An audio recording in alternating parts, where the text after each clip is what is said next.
Bonsoir et bienvenue à la justice de paix de Senef pour nos rendez-vous d'été.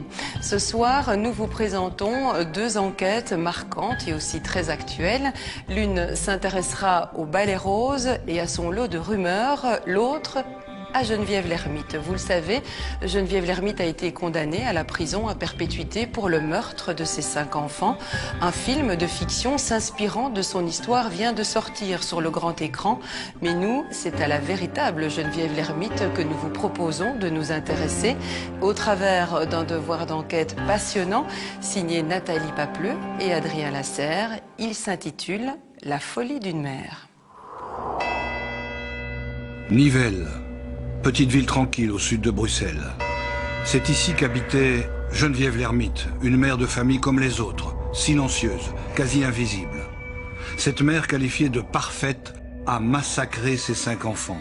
Un drame sans précédent, imprévisible, aujourd'hui encore inexplicable. Beaucoup de gens sont malades maintenant parce qu'ils n'arrivent pas à comprendre la personne qu'ils ont aimée a pu faire tel acte. Et surtout moi. Comment vous voulez que la personne que j'ai aimée, que j'ai 5 beaux enfants, a pu se transformer en une machine de torture?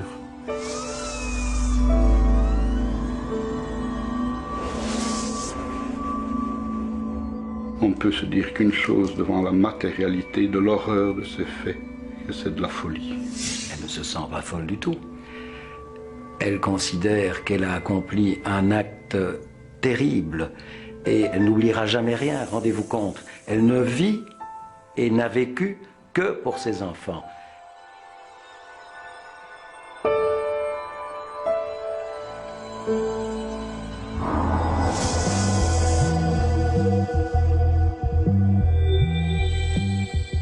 Pour tenter de comprendre ce drame, nous nous sommes rendus au Maroc, à Ben Sergao, dans la banlieue d'Agadir.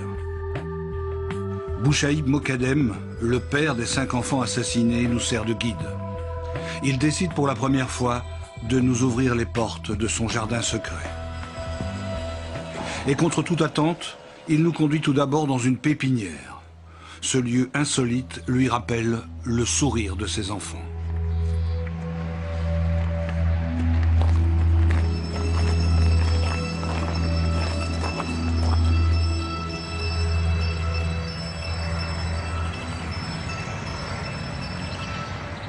Vous venez souvent ici? Oui. Ça, c'est mes occupations. Chaque fois que je suis à Agadir, c'est les pépinières, les fleurs, les plantes, pour le jardin des enfants. Aujourd'hui, c'est un jour particulier? Aujourd'hui, normalement, ça doit être un jour d'anniversaire de ma petite Mina, mais ça sera un jour encore de douleur.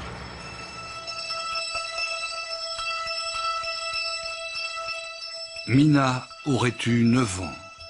Pour l'occasion, Bouchaïd Mokadem lui apporte des fleurs.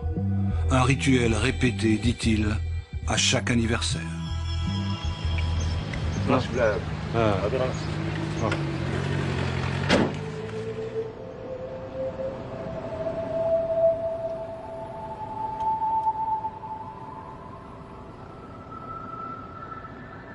Sous un soleil de plomb, il nous conduit ensuite au cimetière des martyrs d'Agadir.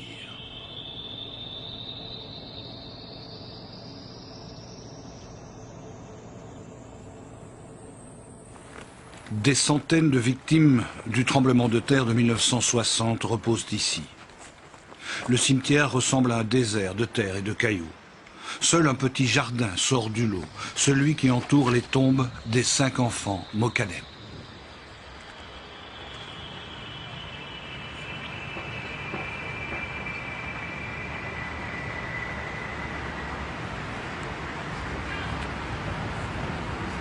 Ici, c'est Mehdi. Et ici, c'est Mina.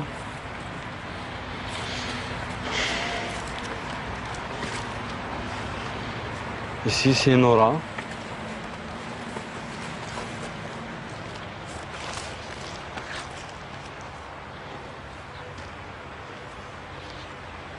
Ici, c'est Myriam.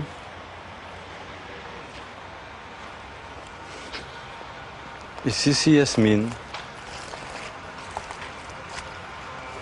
Tous ensemble, en fait. Ils ont toujours joué ensemble. Ils ont vécu ensemble. Ils sont partis ensemble.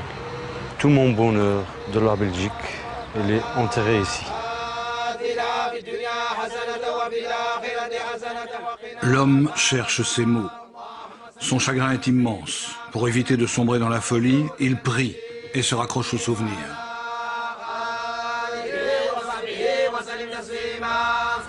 Je m'adresse à mes enfants parce que je suis toujours avec eux. Ils sont tous toujours avec moi. Et donc mes enfants sont toujours dans mon cœur. Ils sont toujours vivants pour moi.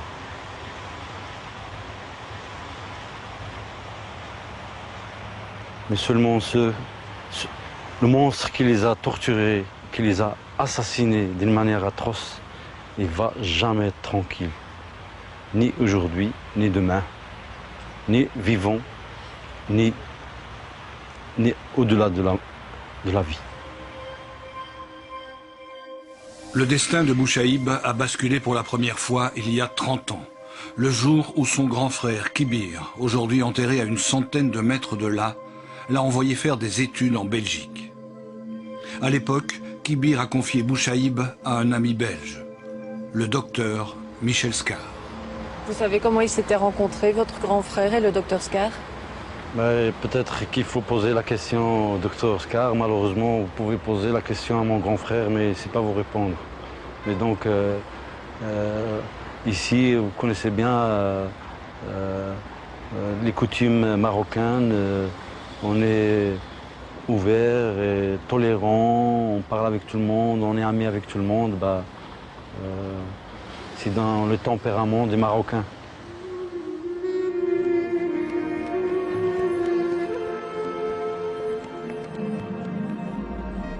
Bouchaïb Mokadem est peu loquace sur son enfance. À 14 ans, il a quitté sa famille et son village natal pour vivre avec Michel Scar. Mais il refuse d'en parler. Pourquoi? C'est un mystère. Pourtant, Bouchaïb Mokadem voue une éternelle reconnaissance à son père adoptif. Il lui doit tout. Michel Scar l'a pris sous son aile et l'a élevé comme son fils. C'est à la suite de plusieurs voyages que j'ai effectués à Agadir à l'occasion des vacances, que j'ai fait la connaissance de la famille. Je me suis lié d'amitié beaucoup avec son frère aîné. Bon,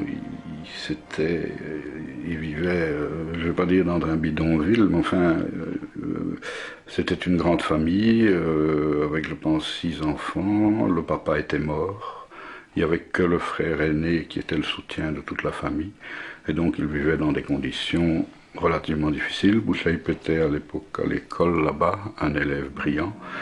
Et c'est son frère et la maman de Bouchaïb qui m'ont demandé si je ne pouvais pas l'aider à faire quelque chose pour lui. Et c'est comme ça que bon, j'ai décidé d'adopter Bouchaïb et il est venu en Belgique pour continuer ses études. Le docteur Scar tient un cabinet médical à l'avenue Neptune, à Forêt. Il vit avec Bouchaïb dans un appartement situé 30 mètres plus loin. Bouchaïb fréquente l'Athénée et réussit ses études secondaires. Il tente ensuite un régenda en maths physique à l'avenue Defray, mais il échoue.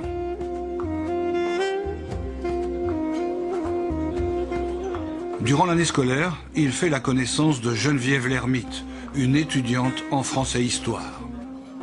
La jeune fille a fréquenté l'établissement durant 3 ans. Mal dans sa peau, elle a le sentiment de ne pas plaire aux garçons. Elle sort d'une déception amoureuse dont elle se remet difficilement. À l'époque déjà, elle évoque des idées suicidaires. Elle parle de défenestration et adresse un message de désespoir à sa meilleure amie. Les enquêteurs ont retrouvé cette amie.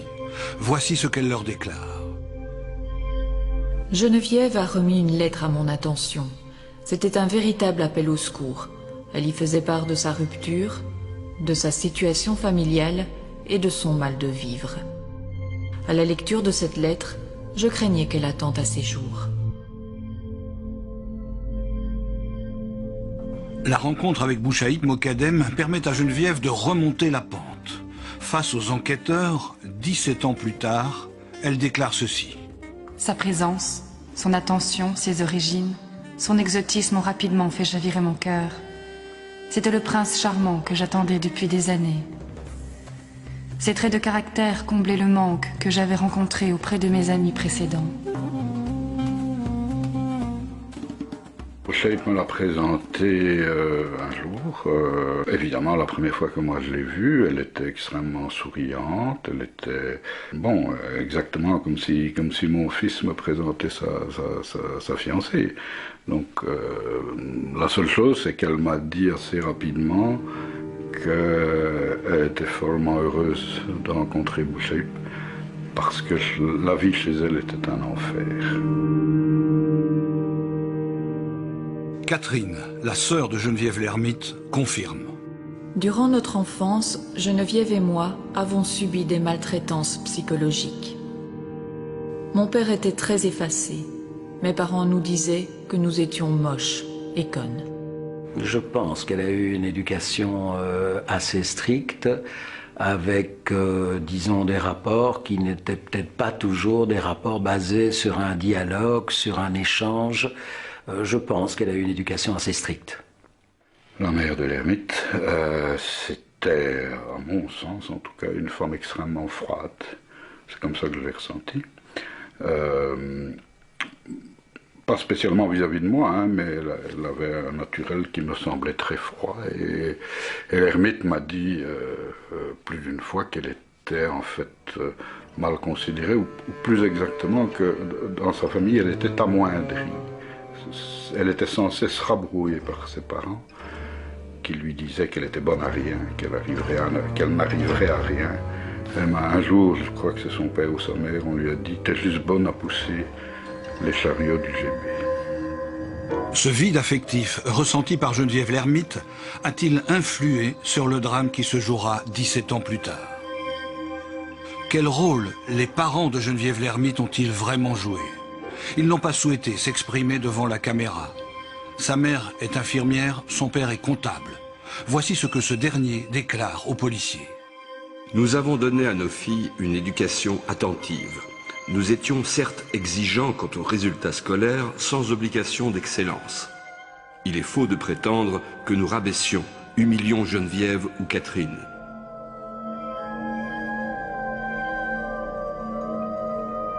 Catherine est fort dépressive et a déjà fait 2 tentatives de suicide. Combien de fois n'ai-je pas dû la conduire ou la récupérer en psychiatrie? Un de ses médecins m'avait dit qu'elle pourrait s'en prendre à ses enfants.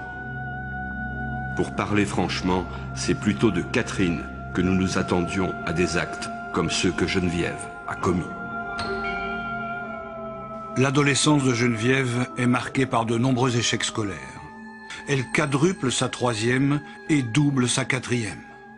À l'époque, elle est confiée à un psychologue. On la voyait comme une sorte de victime d'on ne sait quoi. Elle apparaissait comme déprimée, abattue. Ses échecs ont provoqué des séquelles narcissiques indélébiles.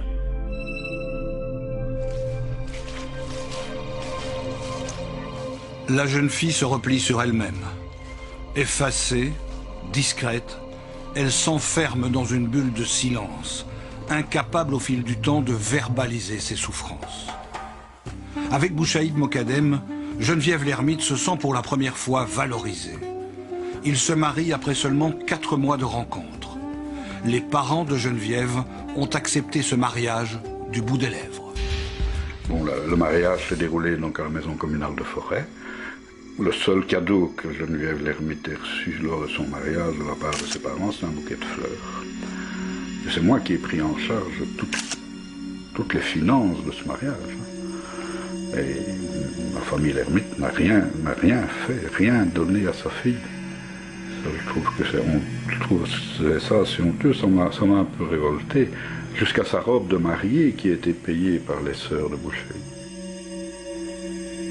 Le bonheur du couple est immortalisé sur cette photo reproduite en double exemplaire en Belgique et au Maroc.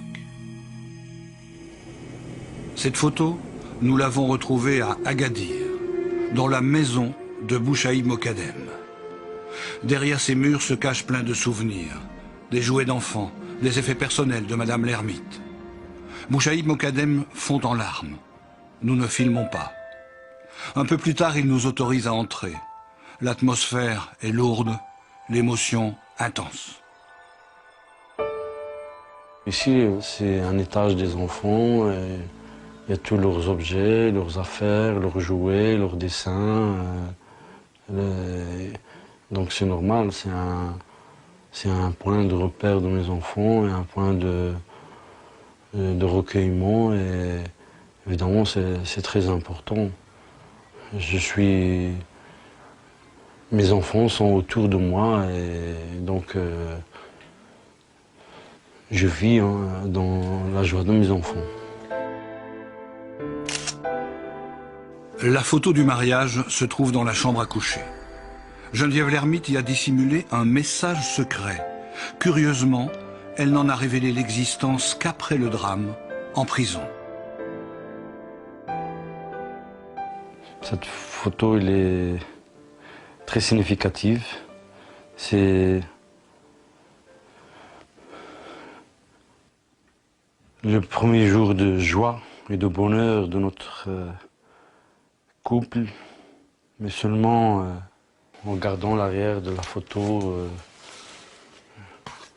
je lis que par l'écriture de Geneviève, il écrit que Dieu préserve notre amour et protège nos enfants présents et à venir.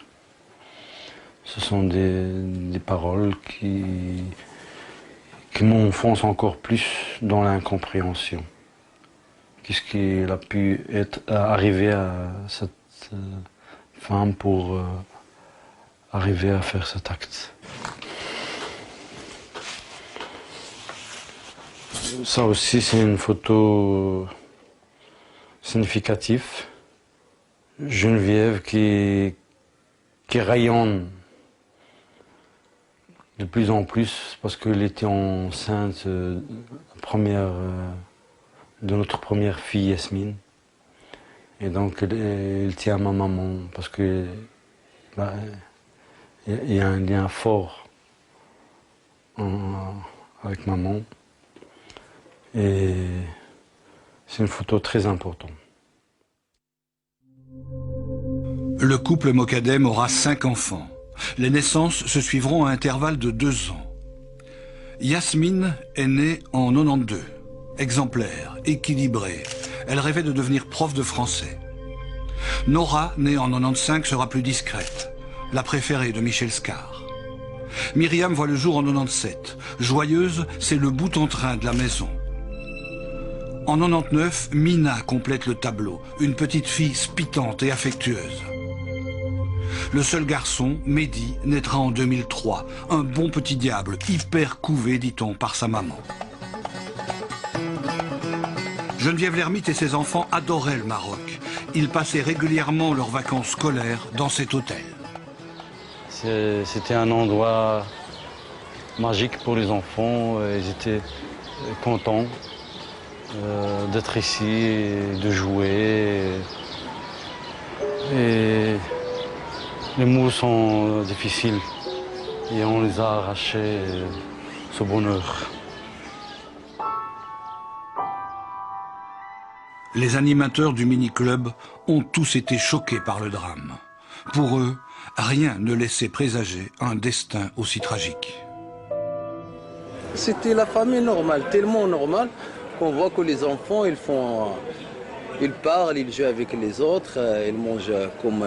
C'était des gens normaux, c'est pas des gens qui étaient des enfants qui étaient enfermés ou qui avaient un stress, comment dire, de quelque chose qui les dérangeait ou quoi. Bon, ça se voyait pas, il n'y a rien qui clochait. C'est pas bon, mais c'était une famille très très normale. Les vacances sont en partie financées par Michel Scar. C'est un beau-père bienveillant qui paie les courses, la voiture, le prêt de la maison. Il n'hésite pas à donner ses cartes de crédit. La famille vit à ses crochets. Même les revenus professionnels de Bouchaïb dépendent de lui. J'ai engagé Bouchaïb pour qu'il travaille ici, à mi-temps, dans un premier temps. Et puis ce mi-temps est devenu, dans les années 98, un temps plein parce que, bon, moi j'avais une activité débordante. Hein. Je commence mes journées à 7 h du matin, je termine vers 11h30, minuit. Je cours dans tous les sens et Bouchaïb, son rôle était de gérer l'intendant, je vais dire, de mon bureau. Geneviève Lermite, elle, n'a travaillé qu'1 an. Elle a enseigné dans une école à discrimination positive d'Anderlecht. En fin d'année, un incident l'a totalement bouleversée. Elle a été menacée avec un revolver et bon, elle a décompensé psychiquement sur la menace. Elle a eu excessivement peur. Je me souviens quand je l'ai vue rentrer, moi j'étais moi-même affolé de voir l'état dans lequel elle était. Elle a suivi une psychologue à ce moment-là, elle a été mise en arrêt de travail, elle était dans l'incapacité de travailler, cette agression l'avait terrorisée. Et ça l'a suivi tout le temps, ça l'a suivi tout le temps. Pour le directeur de l'époque, il s'agissait d'un incident mineur. Elle aurait simplement vu l'arme sans être réellement menacée. L'INAMI a contesté son incapacité de travail devant les tribunaux. L'INAMI, donc les médecins de l'INAMI ont voulu lui faire reprendre le travail et elle est allée en procès et elle a gagné son procès. Donc le juge a estimé que c'est une personne qui n'était pas en état de travailler dans l'état où elle était. Geneviève Lermite ne reprendra jamais le travail. Elle s'isole et se consacre entièrement à sa famille. En 2000, la famille a besoin d'espace. Grâce à l'aide financière de Michel Scar, le couple achète cette maison bourgeoise de l'avenue Général Jacques à Nivelles. Ils occupent le rez-de-chaussée et le premier étage. Michel Scar s'installe au 2e. Habituellement, il n'y séjourne que les week-ends. J'étais très peu là, hein. J'ai calculé qu'au contact de Madame Lermite, j'étais là 7 heures par semaine. Il m'arrivait aussi parfois de rentrer, mais pas tout le temps, le mercredi soir, parce que ma consultation terminant plus tôt. Enfin, ça m'amenait quand même à Nivelles vers 10 heures, mais ça me permettait une fois de couper la semaine, quoi. Mais ce n'était pas tous les mercredis non plus. Il donne l'image d'une famille idéale. Geneviève Lermite est considérée comme une mère attentive. Les enfants sont bien intégrés. Yasmine, l'aînée, est très appréciée par ses camarades de classe. Elle était vraiment une référence en amitié et en matière. Donc ses amis sont vraiment perdus sans elle. Ils doivent faire une session normale sans avoir leur soutien, le soutien d'Yasmine, qui était extraordinaire avec elle, qui corrigeait leurs fautes d'orthographe, qui avait une soif de culture extraordinaire et qui était vraiment une personnalité formidable. Ils étaient aimés et entourés par tous leurs petits camarades, que ce soit garçons ou filles. Les enseignantes souhaiteraient d'ailleurs avoir la majorité d'enfants de leur classe comme ces enfants-là. Le résultat dépassait les 80% pour les 4 enfants.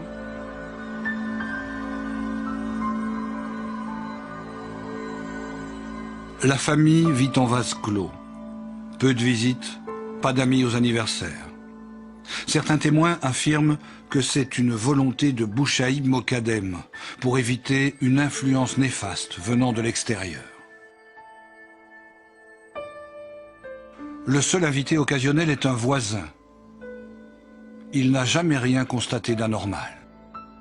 C'était des enfants très obéissants, très dociles, très respectueux des ordres et des demandes qui émanaient des parents, des enfants qui avaient une très bonne éducation, qui savaient se tenir. Ils sont venus chez moi avec leur maman à 2 reprises et ils ont eu un comportement absolument impeccable. Assurance, self-control, Geneviève Lermite développe une façade parfaite vis-à-vis de l'extérieur.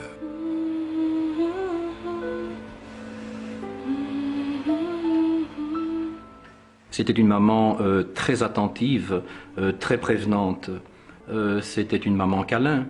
Elle aimait beaucoup ses enfants, elle voulait pour eux le meilleur. Ça, c'est quelque chose d'absolument évident et incontestable. Je ne peux absolument rien reprocher, en tout cas à mon humble niveau, rien reprocher dans le comportement de Geneviève à l'égard de ses enfants. Elle avait également un comportement exemplaire. Chacun qui a été de près ou de loin en contact avec elle reconnaît que c'était une mère formidable. Mais une mère qui était très exigeante dans ses critères d'éducation et que dans ces conditions, elle a sans doute placé la barre tellement haut dans son souci d'être une bonne mère qu'à un moment donné, elle a été complètement submergée. Geneviève l'ermite s'enferme dans une spirale dont elle restera prisonnière.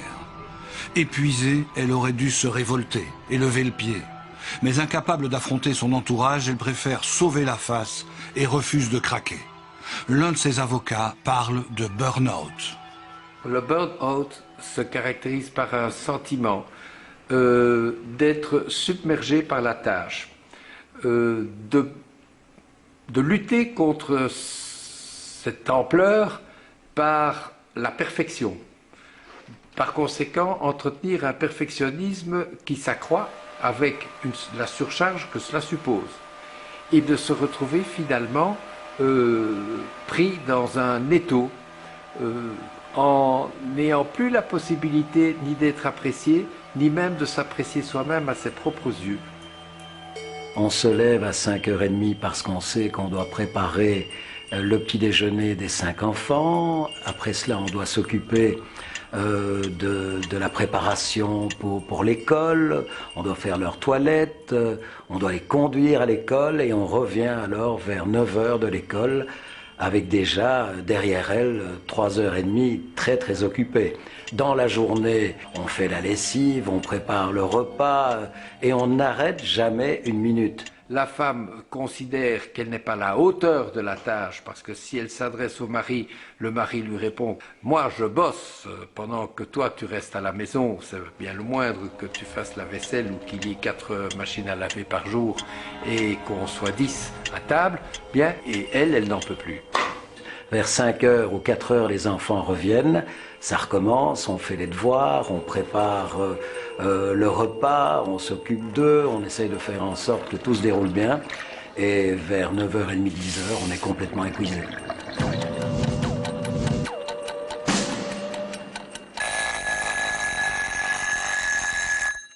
Et ça, si elle n'a personne à qui se confier, si elle n'a personne à qui s'ouvrir, et si à un moment donné elle est en dépression, elle n'entrevoit même pas le chemin de la justice de paix ou du tribunal de première instance ou d'un procès.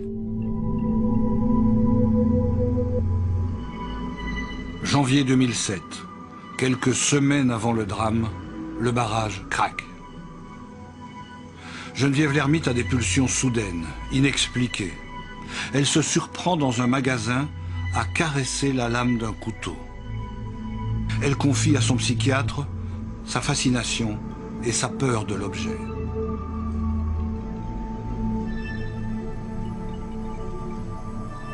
La veille des faits, le 27 février 2007, elle s'enfonce dans la dépression. Elle est seule avec ses enfants depuis 1 mois. Son mari est au Maroc avec sa mère. De nouveau, elle s'adresse à son psychiatre. Dans le passé, j'ai eu des envies suicidaires. Pour l'instant, je n'en peux plus. Je me sens emmurée dans ma maison. Je constate que les appels à l'aide n'ont pas été couronnés de succès.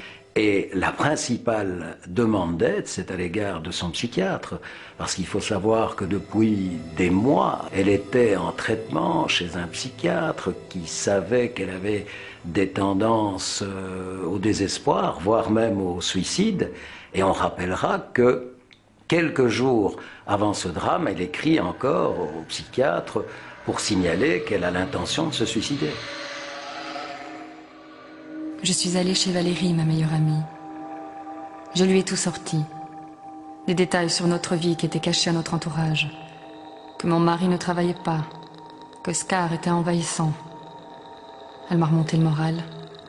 Elle m'a conseillé de parler à mon mari. De lui demander de choisir entre Scar et moi. J'étais bien décidée à le faire. La soirée s'est bien passée.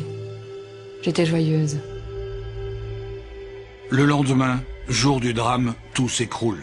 L'enthousiasme de la veille a disparu. L'angoisse revient.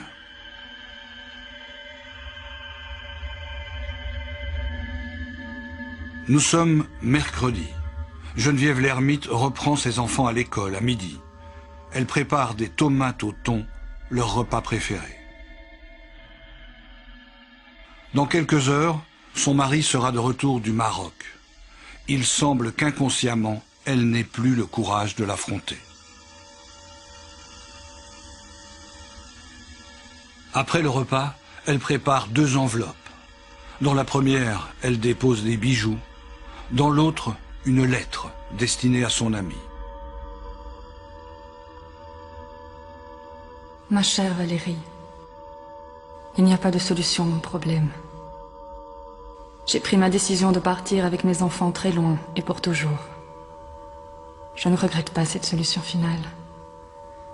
Michel Scar est un salopard qui m'a pourri la vie, vole mon intimité avec mes enfants et mon mari. Je suis partie de chez mes parents, d'un enfer pour tomber dans un autre.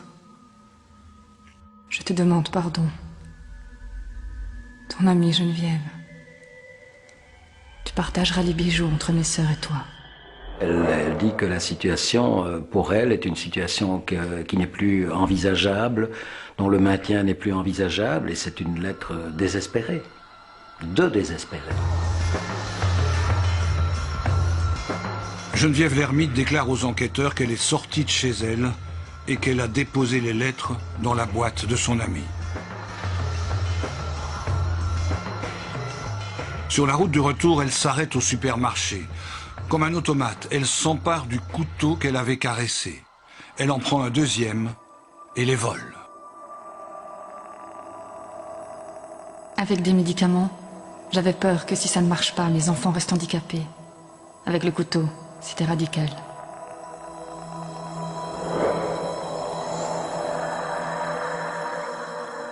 À son retour, elle prend soin d'occuper les enfants au rez-de-chaussée.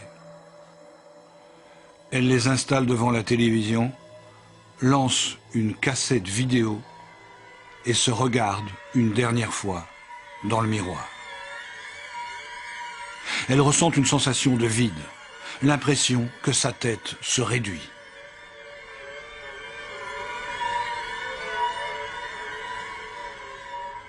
Il semble qu'elle se soit regardée dans la glace et qu'elle s'est entendue une voix ou qu'elle se soit dit « la machine est en route ».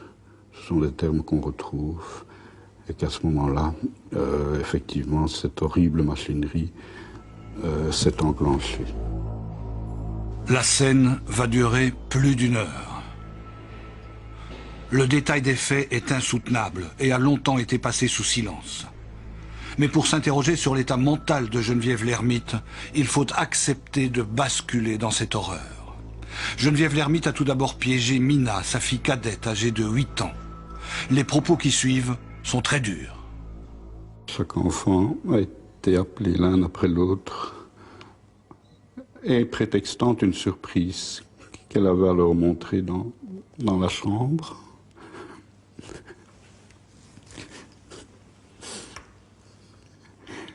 Je pense qu'elle a commencé par tuer Mina.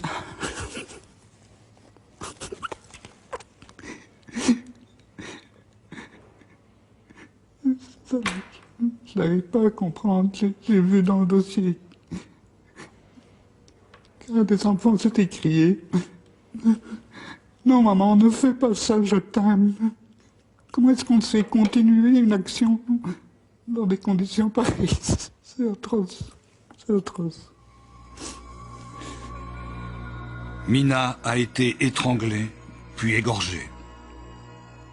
Son petit frère de 3 ans, Mehdi, a connu le même sort.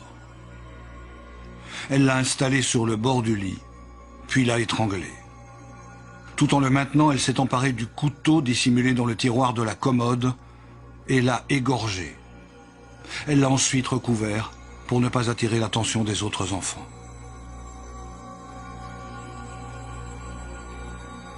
Elle a dit à Myriam qu'il y avait une surprise pour elle dans le bureau.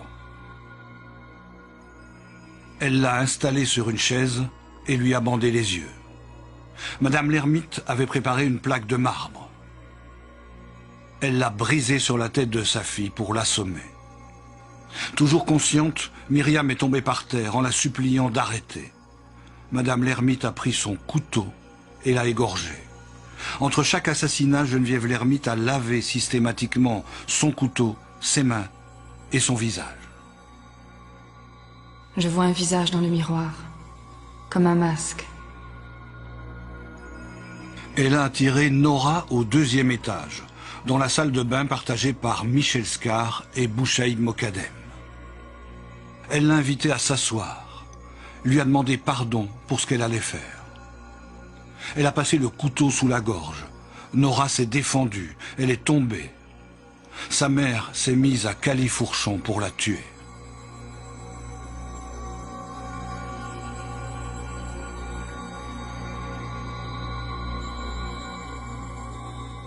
C'est là qu'elle a écrit sur la glace de la salle de bain avec le sang de sa fille qu'elle venait d'assassiner. Elle a écrit 3 lettres qui semblent être un J, un U, et la 3e serait probablement un D, mais elle ne donne aucune explication à ce qu'elle a voulu dire par là. Enfin, elle a appelé Yasmine en prétextant une surprise de ses frères et sœurs. Yasmine s'est penchée pour chercher le soi-disant cadeau sous le bureau. Madame l'ermite l'a attaquée dans le dos. L'adolescente a esquivé, lutté plus de 10 minutes. Yasmine a reçu plusieurs coups de couteau avant d'être égorgée. D'après ce que j'ai pu lire des rapports des légistes, le décès de Mina et de Mehdi ont été très rapides. Mais les autres enfants se sont débattus. On a trouvé des traces de couteaux sur les mains des enfants. Ça veut dire que les enfants se sont agrippés au couteau que tenait leur mère. Imaginez-vous l'horreur psychologique qu'ont vécu ces enfants de voir leur mère les tuer. Ça doit être psychologiquement effroyable, effrayant. Madame l'ermite a traîné les corps de ses enfants pour les placer dans leur lit. Elle a murmuré des mots d'amour et a déposé un nounours à leur côté. Je précise qu'après les faits, j'ai mis les enfants sur leur lit pour qu'ils puissent partir comme s'ils étaient endormis. Reste à accomplir l'acte final. Madame l'ermite s'enfonce la lame du couteau en direction du cœur. Elle s'est plantée dans le poumon un couteau de 25 cm et les experts considèrent qu'il est tout à fait miraculeux qu'elle soit encore en vie. Le couteau est passé à quelques centimètres du cœur, mais normalement, face à un tel acte, dans ce contexte, c'est presque incroyable qu'il vive encore.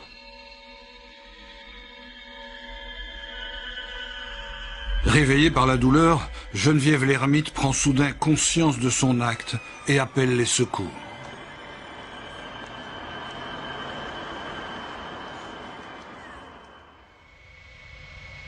Geneviève l'ermite reconnaîtra plus tard avoir réalisé une chose horrible pour ses enfants, mais aussi pour son mari. Convertie à l'islam, elle a demandé à son mari d'enterrer les enfants au Maroc.